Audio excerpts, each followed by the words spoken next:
Because when news like that drops, when a team is on the edge of losing one of its most reliable scorers, you expect tension. You expect silence. Maybe even a little frustration leaking through in interviews or social media. That's just how it goes in professional sports. But instead, Caitlin Clark flipped the entire script. She celebrated it, not quietly, not carefully. She embraced it like it was something the entire league should be excited about. And that's where people started to pause. Because this wasn't normal. This wasn't the reaction of a player who just watched uncertainty enter her situation. This was the reaction of someone who looked completely unbothered by it. And that's what made it so powerful. And honestly, a little suspicious. Because let's be real for a second.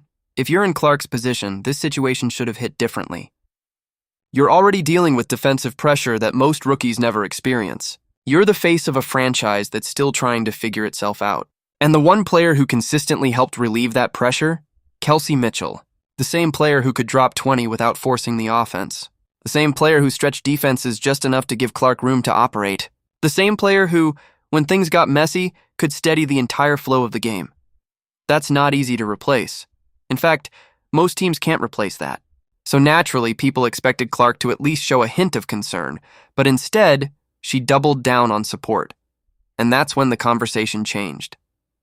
Because suddenly it wasn't just about Kelsey Mitchell anymore. It became about Caitlin Clark, and what kind of superstar she's choosing to be. See, there are two types of franchise players in this league. The first type wants control. They want the roster shaped around them. They want decisions made with their timeline in mind. And when something doesn't go their way, you can feel it. In their body language, in their interviews, sometimes even in how they play. But then there's the second type, the ones who understand something bigger than control.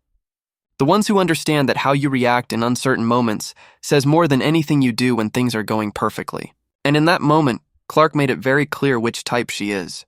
Because celebrating Mitchell wasn't just about being a good teammate. It was a calculated signal. A signal to the locker room that there's no jealousy here. A signal to the front office that she's not going to publicly pressure them. A signal to the rest of the league that playing with her comes with respect, not ego. And that last part?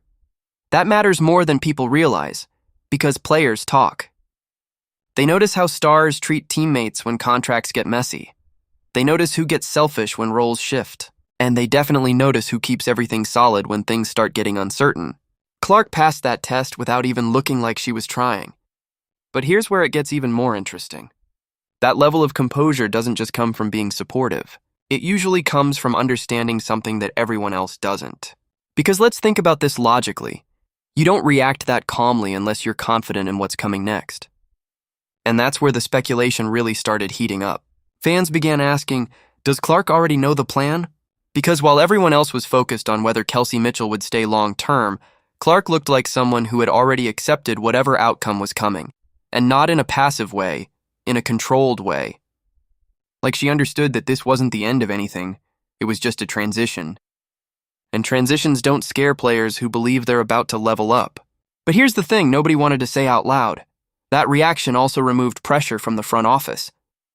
Because if Clark had shown frustration, even just a little, it would have created immediate urgency. The narrative would have flipped into, the Fever are failing their superstar. Every move would have been criticized. Every delay would have been questioned. But Clark didn't give anyone that angle. She kept everything calm.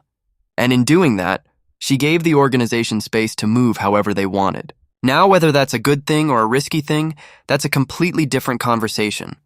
But it's intentional. And that's what people are starting to pick up on. Because this isn't just about personality. This is about positioning. Clark is positioning herself as someone who doesn't need chaos to create control.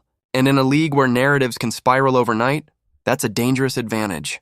But let's not act like this reaction erased the reality of the situation, because it didn't.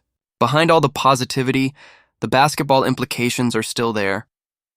You're still talking about a team that, at least temporarily, is dealing with uncertainty.